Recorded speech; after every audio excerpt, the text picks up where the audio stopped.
ರಾಯರನ್ನು ನೆನೆದಾಗ ಸೋಲೇ ಇಲ್ಲ, ರಾಘವೇಂದ್ರ ಎಂದಾಗ ಭಯವೂ ಇಲ್ಲ.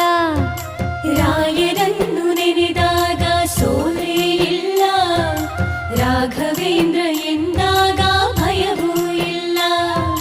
ತಾಯಿಯ ಮಮತೆ ತೋರ ಗುರುವೂ ಇವರು, ತಾಯಿಯ ಮಮತೆ ತೋರ ಗುರುವೂ ಇವರು, ಬದುಕಲ್ಲಿ ನೆರಳಾಗೋ ತಂದೆ ಇವರು, ಬದುಕಲ್ಲಿ ನೆರಳಾಗೋ ತಂದೆ ಇವರು. ರಾಯರನ್ನು ನೆನೆದಾಗ ಸೋಲೇ ಇಲ್ಲ,